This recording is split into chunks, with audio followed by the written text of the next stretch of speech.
at the Federation for American Immigration Reform Feet to the Fire Radio Rally bonus coverage. Joe Thomas in the morning here. And because today is the beginning of election season, dog season, wabbit season, dog season, election season. Well, maybe that didn't come out the way I wanted it to, but voting has officially begun in the Commonwealth of Virginia. Our go-to expert on voting integrity and the legalities that they're trying to work around the outside of, Hans Von Spakovsky from the Heritage Foundation. Hans, it's great to see you again. How are you doing? I'm doing great, and I recognize what you were doing because I love the Warner Brothers Bugs Bunny cartoons. Yeah, but when it came out election season, I was like, oh, I probably should have rehearsed that a couple of times. But you talk about 45 days, and I just last week I said, you know what? I'm going to run a best of on election day. I'm going to volunteer my afternoons. I'm going to do it. Because at some point we need examples of people who say, I can go to the registrar's office and I can sit there and be cordial and watch what's going on. We need people to do this. And if I have to go out and sacrifice a couple afternoons a week to do it, I'll do it because we need those rooms full of poll watchers in Virginia. No, that is exactly right, particularly this year because unfortunately one of the remnants of Democratic control was, as you know, they put in a same-day voter registration statute that takes effect for this election at the end of October. And same-day voter registration is a recipe for potential fraud. Oh, without question, because, I still have talked to people and they're not 100% sure whether it's a provisional vote and we're going to check and see if somebody else voted in your name, because I just see so many holes in this for it to fall through. It's practically a sieve. No, that's exactly right. And look, what you just said is important because remember, in the last election in Virginia, we had an unprecedented number of conservatives across the state who volunteered not only to be poll watchers, to work in polling stations. And I think that was very important to the kind of election results we got in the state.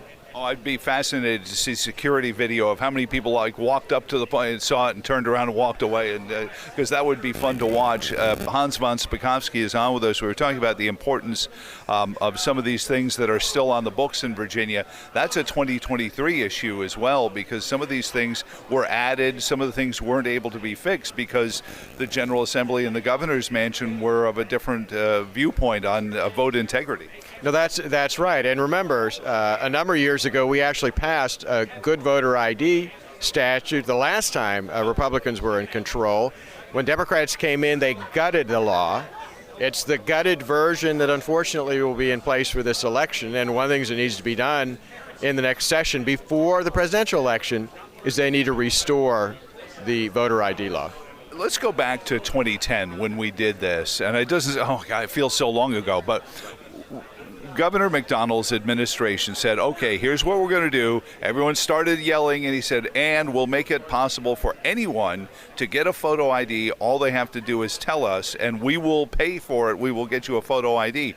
And I don't think there was 1% of the population that actually took them up on that. No, in fact, it was a tiny number. And folks need to know two things. One, as expected, the progressive left sued over the voter ID law, and the state of Virginia won. They were unable to show that it would be discriminatory and in any way keep people from voting. Part of that lawsuit was claiming that literally hundreds of thousands of Virginians being unable to vote. We actually looked at this data some time ago. The number of people who went for a free ID was like 2,500 out of the entire voting population of the state.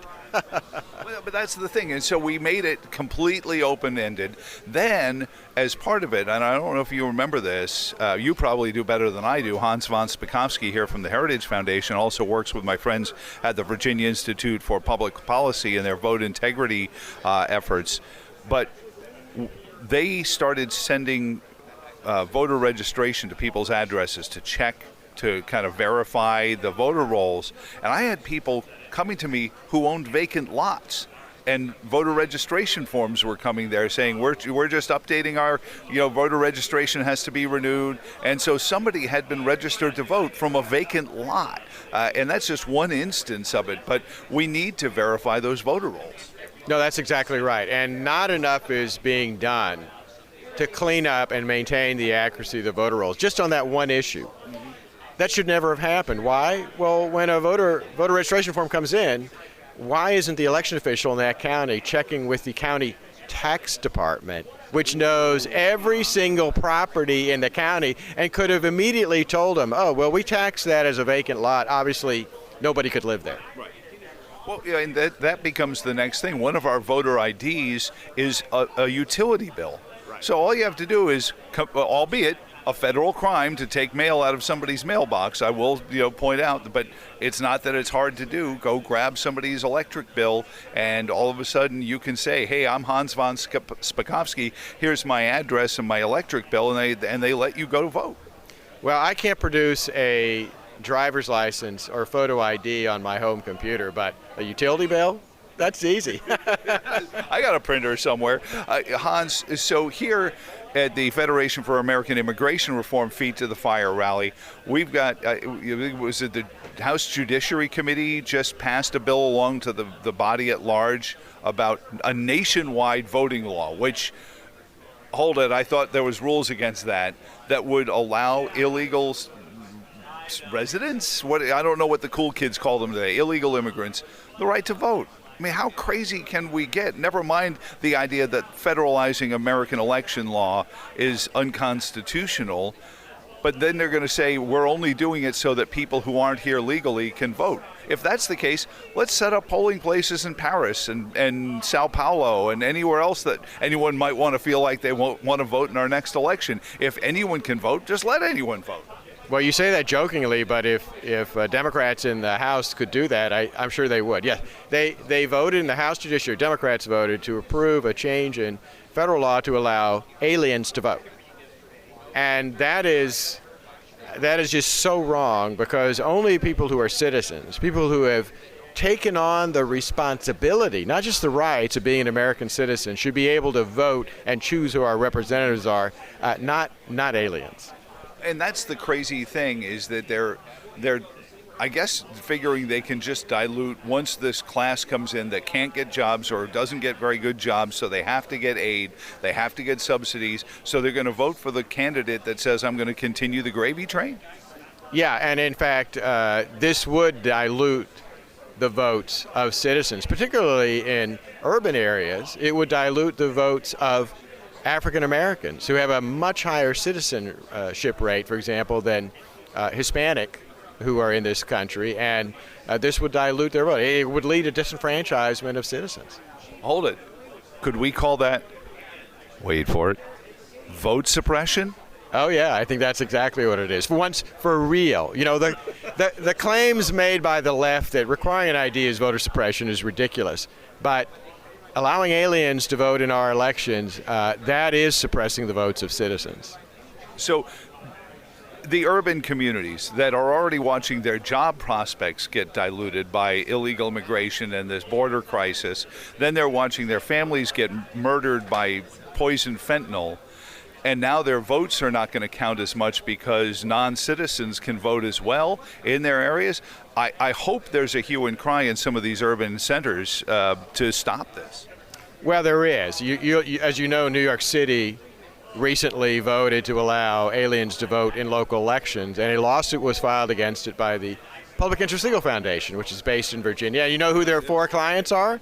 4 African Americans registered to vote in New York City, a conservative, 2 liberals, and I think an independent, who are saying, hey, this dilutes my vote. And they're right.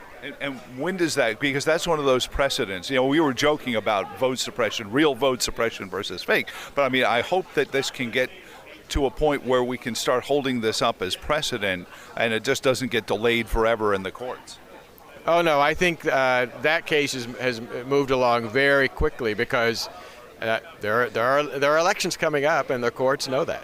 So that'll move forward. Hans, what are you working on? And again, thanks to the folks at the Virginia Institute and the Middle Resolution to put together these summits. I know they've been well attended.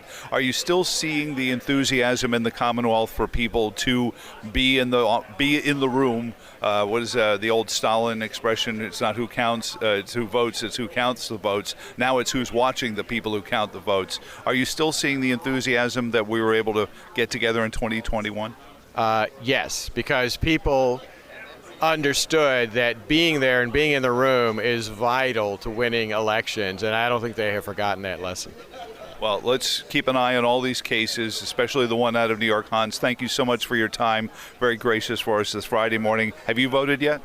I have not. I'm going to vote in person on Election Day. I don't trust the U.S. mails. And by the way, it's really nice to see you in person. Yeah, that's right. And I'm going to vote in person. But there is a reasonable argument for people to say vote early to keep the phony baloney stuff from happening. So your vote is in and concrete before somebody shows up and says you're Hans Von Spakovsky or Joe Thomas. Yeah, and somebody already voted in your name. Yeah. Which has happened. We've had that happen. Thank you so much, sir. Sure, thanks for having me.